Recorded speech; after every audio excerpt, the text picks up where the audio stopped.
Vous vouliez parler du mental aujourd'hui, donc qu'est-ce qu'il y a à dire sur le mental? Dites-moi.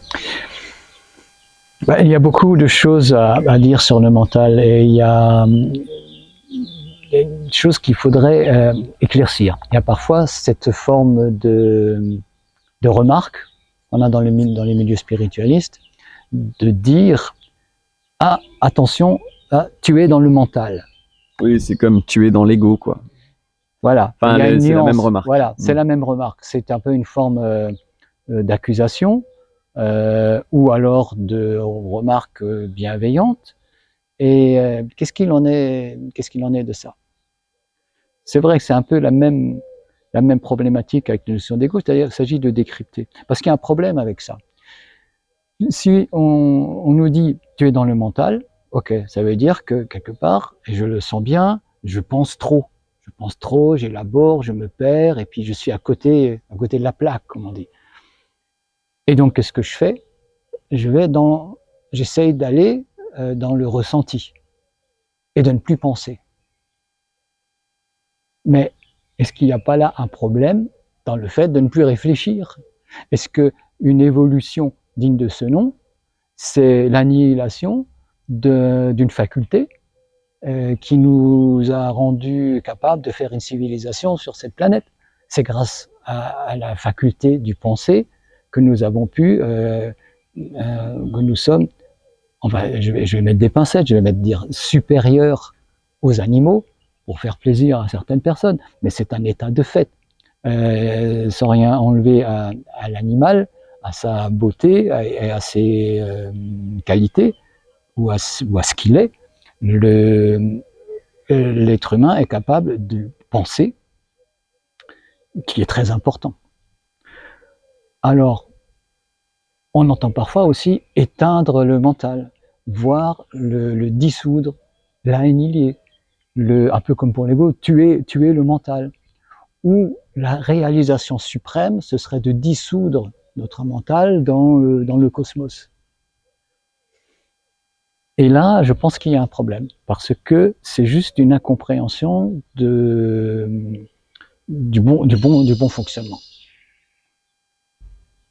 Alors, pour illustrer le propos, j'ai deux exemples. Deux petites histoires. Allez-y. Donc, il y a une petite histoire qui est assez connue, je pense. C'est à la manière un petit peu orientale. C'est un homme qui, le soir, doit traverser la forêt pour rentrer chez lui. Et il y a une ombre, il y a quelque chose, une ombre menaçante, là, près d'un arbre. Et il ressent un sentiment de peur, d'angoisse un peu. Il sent la peur. Il ressent la peur. Donc, qu'est-ce qu'il fait? Il dit il réfléchit pas. Il écoute son ressenti et il va faire un grand détour.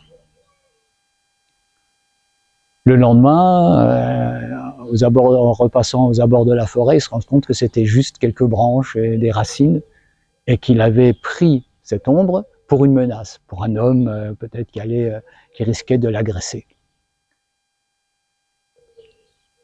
Fin de l'histoire. Mais qu'est-ce qui s'est passé? Il a vraiment ressenti une peur et il s'est basé sur son ressenti. Et il n'a pas réfléchi plus que ça, c'est-à-dire si il y a un mental qui se met en action sur la base de ce ressenti, attention, c'est peut-être dangereux, il faut que je fasse quelque chose, il faut que je fuis, il faut que je ramasse une branche, il faut que je m'arme, voilà, il y a il y a un mental émotionnel qui n'est pas analytique, qui réagit par rapport à l'émotion, qui suit l'émotion. Ce mental est le valet de l'émotion. Il n'est pas capable de décrypter, ce mental-là, si oui ou non la menace est réelle ou pas. Et on entend ça aussi souvent dans les milieux spiritualistes, et on peut le comprendre. Écoute ton ressenti. Réfléchis pas trop, te prends pas la tête, écoute ton ressenti. Si tu le sens, vas-y. Vas-y si tu le sens. Mais là, il a ressenti quelque chose. sa sensation est réelle. Il écoute son ressenti et il se trompe. Qu'est-ce qu'il aurait pu faire? Il aurait pu prendre acte du ressenti, ce qu'il faut faire, parce que dans le ressenti, c'est une information. Il y a peut-être un danger, et le danger pourrait être réel. Donc la sensation est une information. Mais si on laisse monter en soi le valet de l'émotion, c'est-à-dire ce mental émotionnel, celui qui cause en fin de compte problème, on va être dans une réaction qui n'est pas forcément la bonne. Ce qu'il faut à ce moment-là, c'est éveiller un mental rationnel. Et ce qu'il y a, c'est-à-dire éteindre le mental émotionnel et regarder un peu mieux ce qu'il en est. Peut-être prudemment, enfin, suivant les circonstances, essayer de voir pour finalement cette personne, cet homme aurait pu se rendre compte que c'était des branches et qu'il n'y avait pas de danger, il aurait évité un détour de plusieurs kilomètres, voilà. Donc là, on a cette notion de mental émotionnel. Et il y a un mental qui lui est supérieur, qui est le mental rationnel, qui est le mental analytique. Celui qui va étudier froidement, sans émotion, sur la base d'une émotion, mais il va valider ou invalider l'information apportée par le sentiment. Donc là, on veut parler du mental, mais on est amené à parler du sentiment parce qu'il y a vraiment un mental émotionnel. Et c'est ce mental émotionnel, évidemment, dont on parle quand on va nous dire « tu es dans le mental ». Mais il ne faudrait pas que la personne arrête de réfléchir. Il ne faudrait pas qu'elle tombe dans juste le ressenti, qui semble être le phare du comportement pour beaucoup. Quand je le sens, j'y vais, quand je le sens pas, j'y vais pas. Alors pour illustrer ça encore d'une autre manière, il y a l'autre petite histoire, la deuxième. Imaginons un couple qui vient de recevoir un héritage, une somme d'argent. Il s'agit de placer cet argent. C'est ça l'idée. Donc l'homme et la femme réfléchissent, cherchent les solutions, comment est-ce qu'on va placer cette somme d'argent.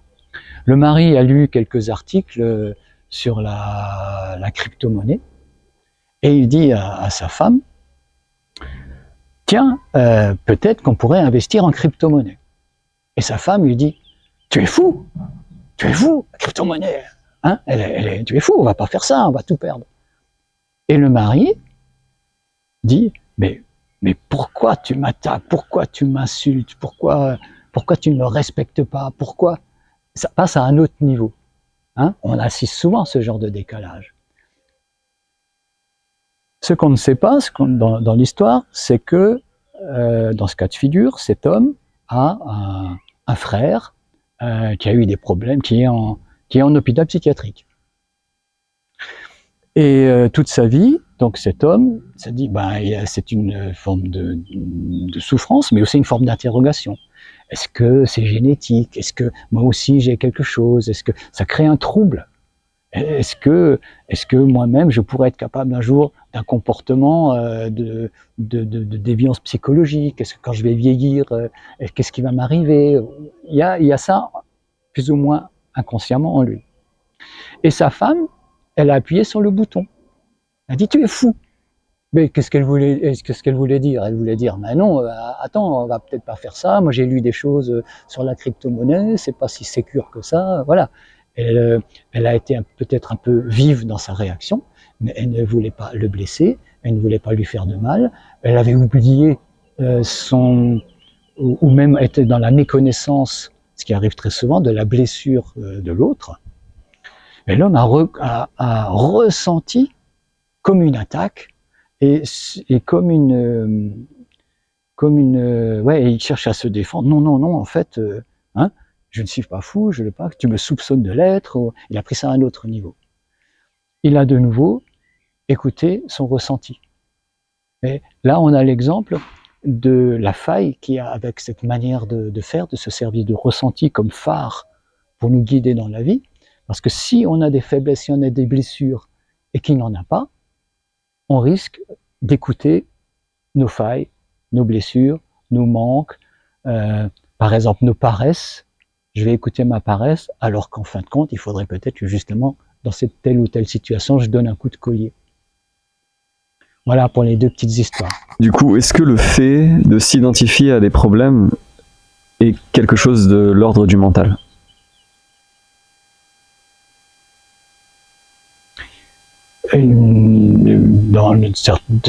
Dans la plupart des cas, certainement s'identifier à des problèmes.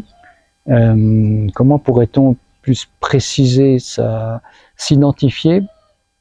Par exemple, quelqu'un qui a des peurs va s'identifier à ses peurs, va s'identifier à ce genre de choses. Parce qu'il les considère comme lui appartenant. Oui, et du coup, on peut même penser qu'au lieu de... Enfin, que la personne s'adapte à ses peurs ensuite. Donc Oui. c'est de l'ordre mental. C'est ça. Ben, ça, c'est le mental, justement, émotionnel, qui ne valide ou n'invalide pas l'information qui est vécue, notamment de peur, d'angoisse, qui peuvent être dues à des traumatismes du passé. Et cette espèce de mental un peu automatique va entretenir cette peur.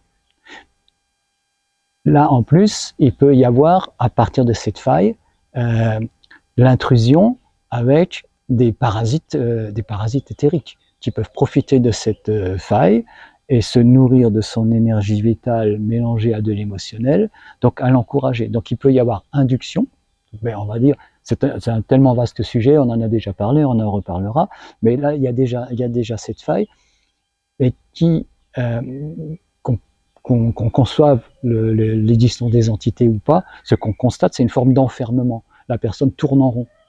Et ça se répète, et ça se répète en boucle. Et ça se répète avec une forme de matière mentale, une substance mentale. Ah, je suis, comme c'est quand on dit, ah, je suis nul, ou j'y arriverai jamais, et ainsi de suite. Ces espèces de roues qui ne sont jamais éveillées, qui ne sont jamais dynamiques, et qui entretiennent un état d'enfermement et de faiblesse. Ouais. Donc on est drainé énergétiquement de la même manière émotionnellement et mentalement, ou le mental draine plus que l'émotionnel dans ce cas-là? L'émotion devrait être normalement, pourrait être passagère, parce que ça peut être une information. Et ce qu'il y a, c'est que lorsqu'elle a cette particularité d'éveiller le train du mental mécanique ou automatique ou mental émotionnel, il y a une reproduction, en quelque sorte, peut-être pas exactement d'émotion de base, mais émotion mentale, et l'un va entraîner l'autre. Comme par exemple, si par exemple dans la dispute dans le couple, elle lui dit mais tu es fou, donc lui il a une réaction, et pendant qu'elle se justifie peut-être, lui va dire mais va avoir des pensées du type mais elle ne me respecte pas, pourquoi elle se permet de parler comme ça, mais non je ne suis pas fou, et ainsi de suite, et ça entretient, c'est sur la base de cette émotion non résolue, quoi. Et c'est quoi l'attitude à adopter dans ce genre de cas? Si on me traite de fou et que je suis touché par rapport à quelque chose que j'ai vécu personnellement, c'est quoi l'attitude à adopter? Alors l'attitude à adopter, pour les deux, hein, dans les deux cas, quoi. Dans les deux cas, c'est amener une présence d'esprit, une intensité qui est, on va dire, énergétique, mais qui éveille le centre psychique. C'est-à-dire, je me secoue, quoi. Je ne me laisse pas emporter par ce train de mélange d'émotions et de pensées. Je prends le recul, j'observe, je regarde. Si on est un pratiquant solaire, on va traduire ça par une petite inspiration qui amène de l'énergie, notamment dans le cerveau, prise de conscience, je regarde. Ceci dissout, amoindrit ou tient à distance à minima les réactions du mental émotionnel. Avant de se laisser emporter par le flux, stop, je regarde si je vais me laisser emporter ou pas, si c'est justifié ou pas. Dans la plupart du cas, c'est pas justifié. On va dire à 90% des cas, ça va pas être justifié. Et donc c'est le non à ce train, plus ou moins inconscient, de forces qui vont m'emporter, qui vont m'amener à dire des choses peut-être que je vais regretter plus tard, ou des actes encore pires que je serai amené à regretter. Et il faut passer dans le mental analytique. Mais lorsqu'on est pris par l'émotion, on n'arrive plus à réfléchir, n'est-ce pas? Donc le conseil de écoute ton ressenti, non, c'est réfléchir, mais utilise ta faculté mentale de la bonne manière. Donc dans l'analyse, donc c'est pas forcément élaborer des pensées, des scénarios, non, c'est observer. Comme la branche, je regarde avec un peu plus d'intensité. En fait, c'est amener plus de vie. Amener plus de vie, c'est grandir. C'est grandir, amener plus de vie, plus d'intensité, plus de punch, plus de vitalité dans son être. Je prends conscience, je regarde, je sais, c'est attention, hein, forme d'attention. Et à ce moment-là, je peux passer dans le mental analytique. L'homme dans la dispute pourrait comprendre, ah, c'est vrai, c'est ma blessure, je ne me sens pas fou, et surtout je ne me sens pas accusé comme fou, c'est une manière de parler. C'est un mot. Ce mot est comme un bouton qui appuie sur une certaine émotion douloureuse. Chez moi, elle n'est pas résolue, mais la personne qui est en face de moi n'est pas malveillante, ne cherche pas à me détruire, ne cherche pas à me faire souffrir.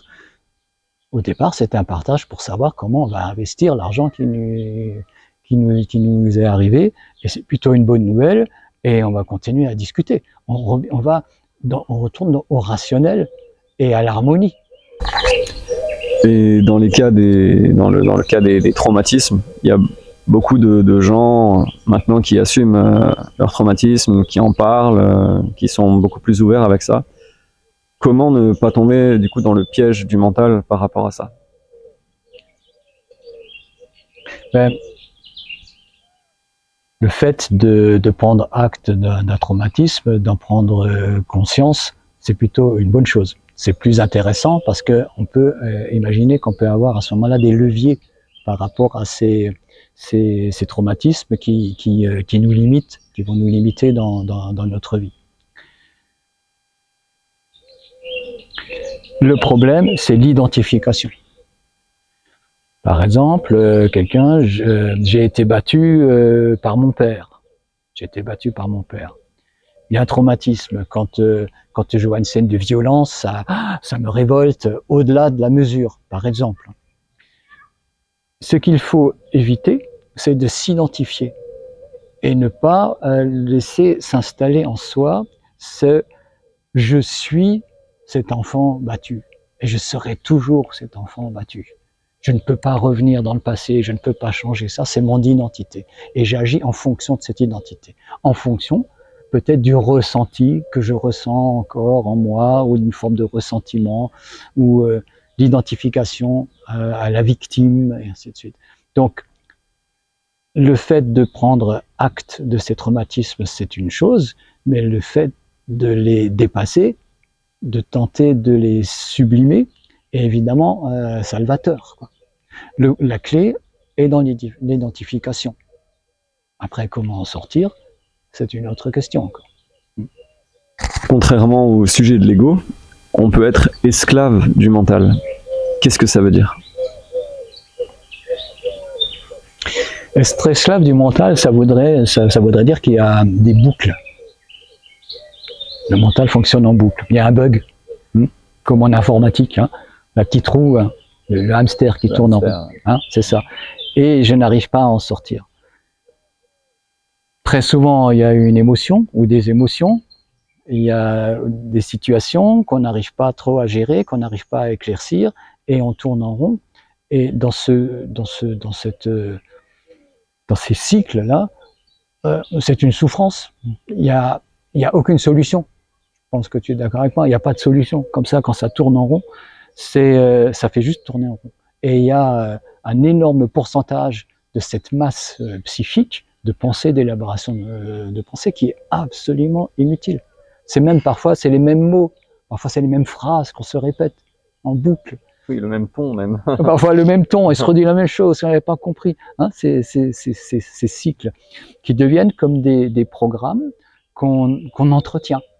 Et plus on va y penser, plus c'est entretenu, plus ça prend de la consistance, et il y a de plus en plus le risque de s'identifier à telle ou telle problématique, de le prendre pour soi.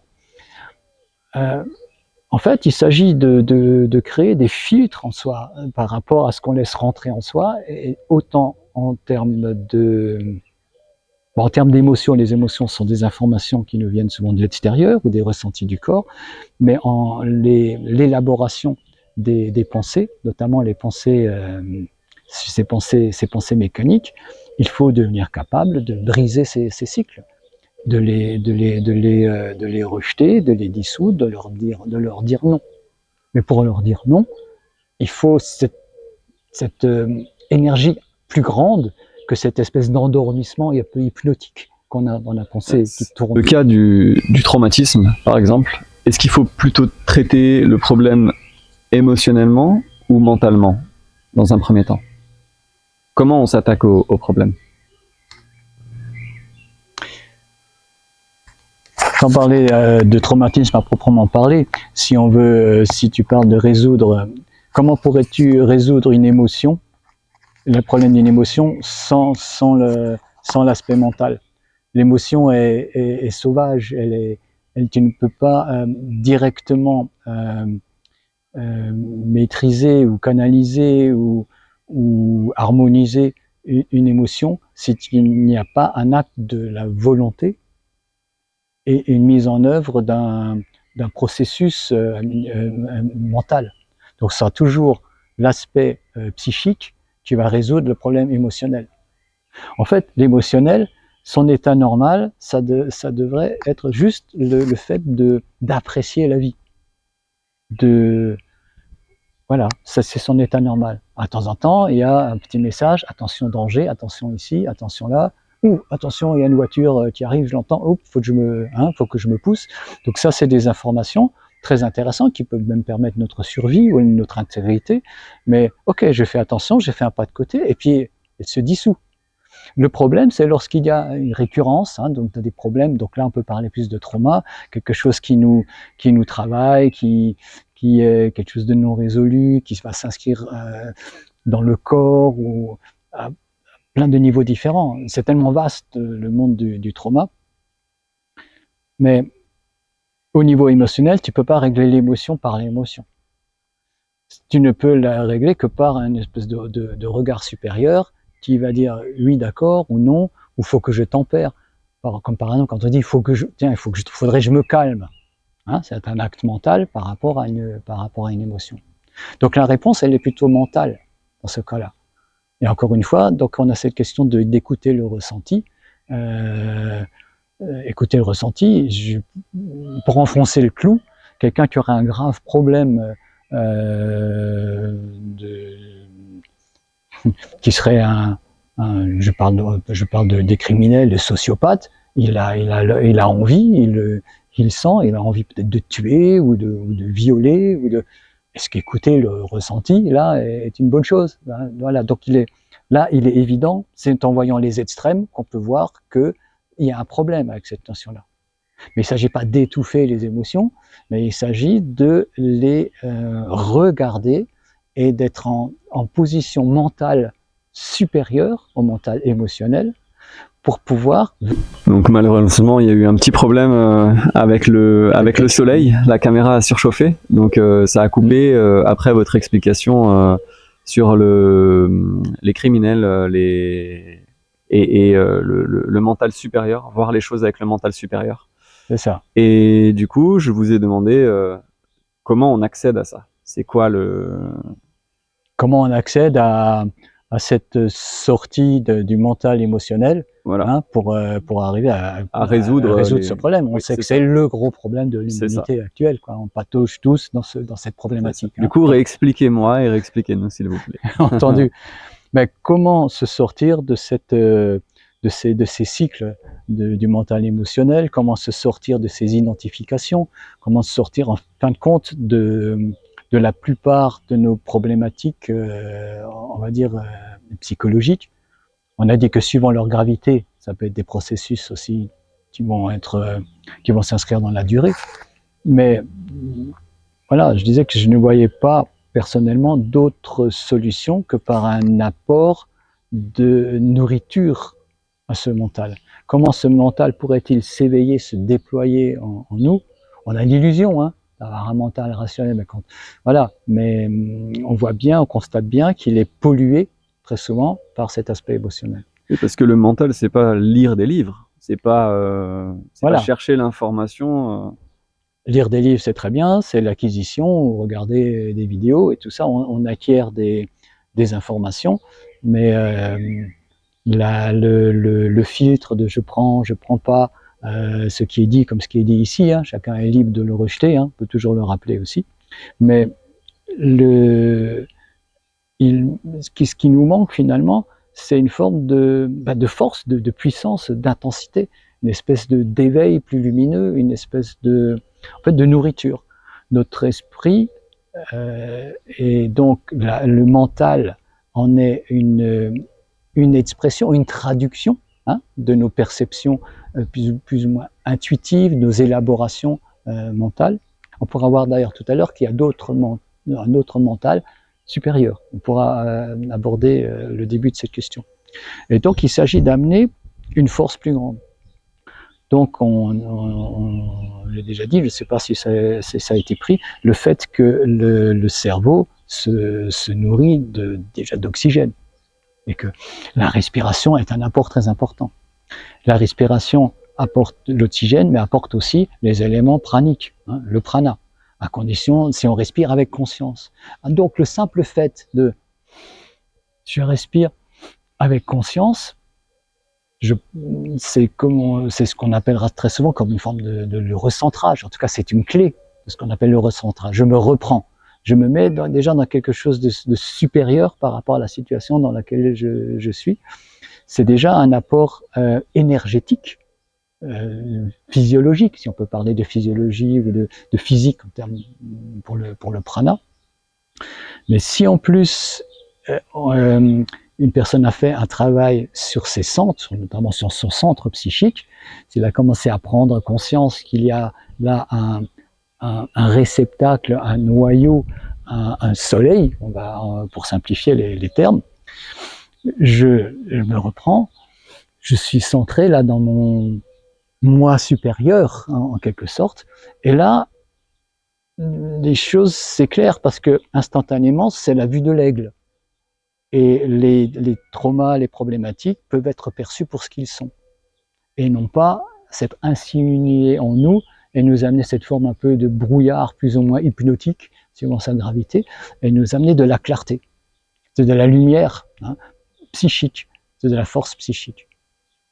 Cette force psychique, elle est chez tout individu, elle est plus latente qu'effective, et donc c'est par une forme d'entraînement. Il faut l'utiliser pour que ça fonctionne, pour que ça grandisse. Il y a en plus la science solaire qui est justement l'accumulation de l'énergie dans ces centres, de la bonne manière, d'une manière vraiment sécure, et qu'on voit la progression, le processus qui en découle. Là, on arrive à une croissance de l'individu. Et cette croissance ne peut pas se faire en restant dans le mental émotionnel. Ce n'est pas possible.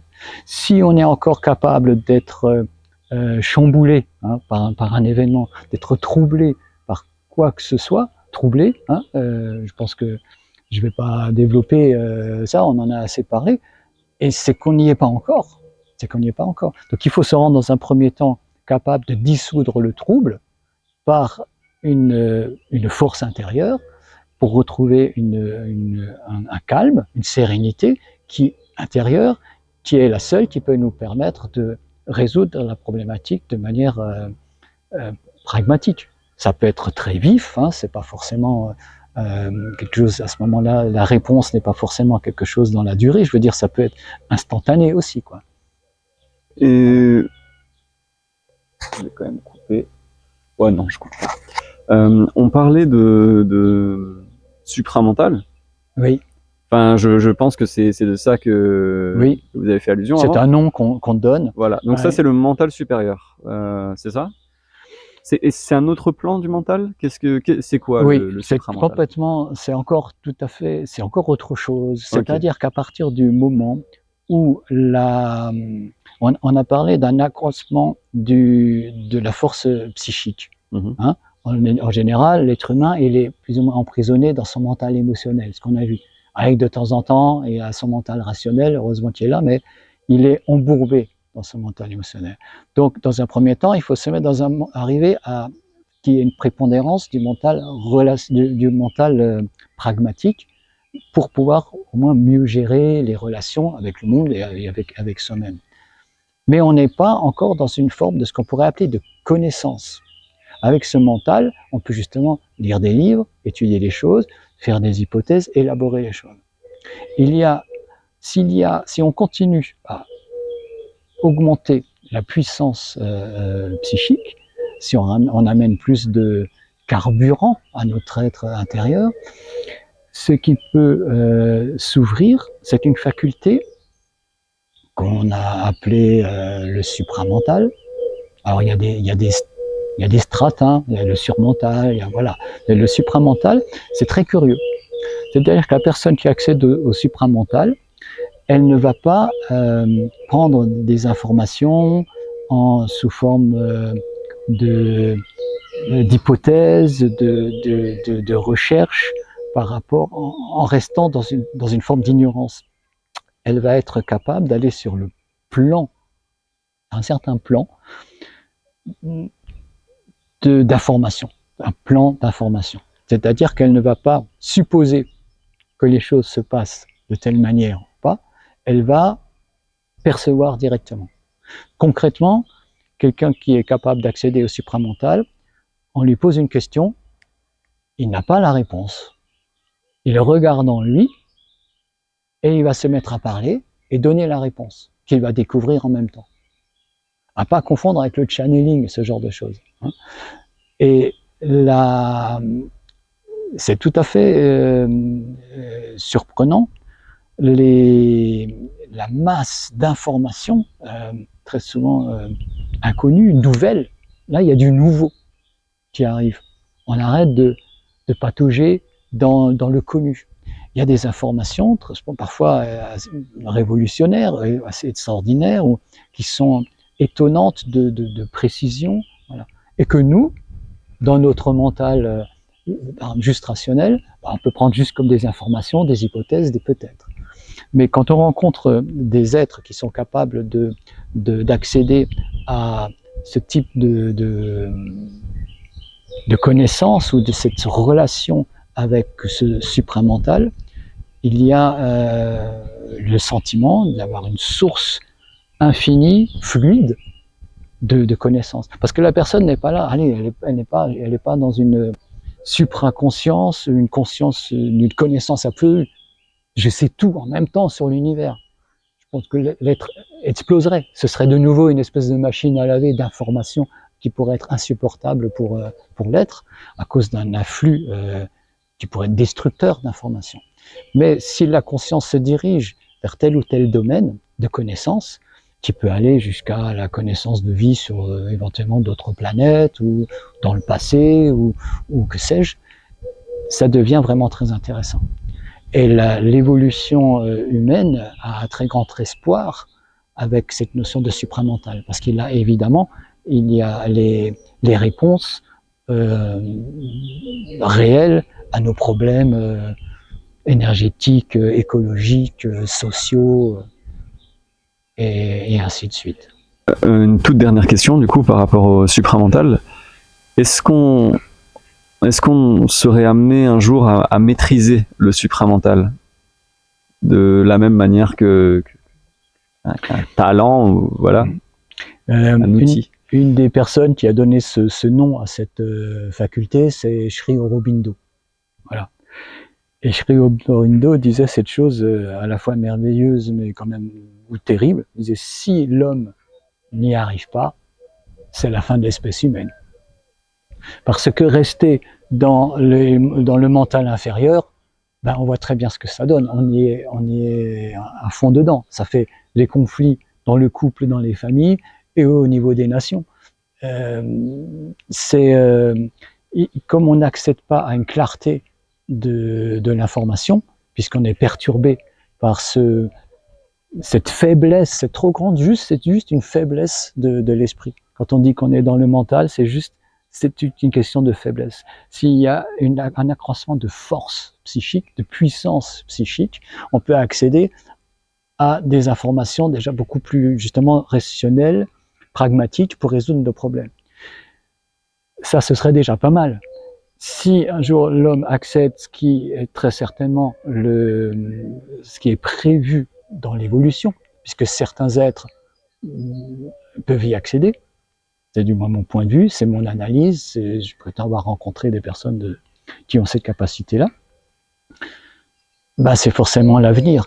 Et il n'est pas obligatoire que toute l'humanité, semble-t-il, hein, là je suis dans les hypothèses, que toute l'humanité accède en même temps à cette capacité. C'est comme dans tous les domaines, dans le domaine, je ne sais pas moi, de l'informatique par exemple, il y a une certaine élite de penseurs qui va résoudre et trouver des technologies par exemple, et celles-ci vont après se répandre dans la masse, dans le monde. Au niveau de la conscience, c'est un peu comme ça que ça fonctionne aussi. Donc on peut penser à des génies comme De Vinci, Tesla, qui ont pu probablement taper aussi dans le supramental à un moment. C'est très possible. Okay. Donc le mental n'est pas notre ennemi. Donc le mental n'est pas notre ennemi. Il est juste un petit peu faiblard. Il faut le nourrir pour lui donner de la puissance, de la force de raisonnement en s'extirpant de la grossièreté dans laquelle il peut s'empêtrer parce qu'il n'arrive pas à se dissocier de l'émotion. Je vous ai demandé ça parce que dans la spiritualité en général, les maîtres spirituels disent qu'il faut que le mental est l'ennemi. Du coup, il y a cette notion de revenir à l'enfance, justement, de ne plus penser, d'agir vraiment, on va dire au premier degré, enfin instinctivement. Donc tout ça, c'est... Personnellement, c'est quelque chose que je rejette. C'est les philosophies un peu du New Age. Hein. C'est très naïf. Très naïf. Redevenir comme un enfant, il y a quelque chose de beau dans cette idée. C'est-à-dire, je suis capable de m'émerveiller par rapport au monde. Oui, c'est comme ça que devrait être l'émotionnel. Mais lorsqu'il y a une problématique, comment réagit l'enfant? Il a besoin d'un parent. Il n'est pas mature. Il ne va pas trouver les solutions. Donc, la fraîcheur de l'enfance, dans l'émotionnel, être capable de vraiment apprécier les pâquerettes là, qui nous entourent, ce doux soleil du mois de mai qui commence à percer, commence à à pénétrer nos corps. Il y a là, oui. Donc le mental est le parent de l'émotionnel, en fait. Dans votre exemple, en tout cas. Ben, si le mental, il y a ce mental qui est le parent de l'émotionnel, mais celui-là, il faut qu'il grandisse, il faut qu'il se développe. Il est comme dans une forme d'enfance, et il faut qu'il acquiert une certaine maturité.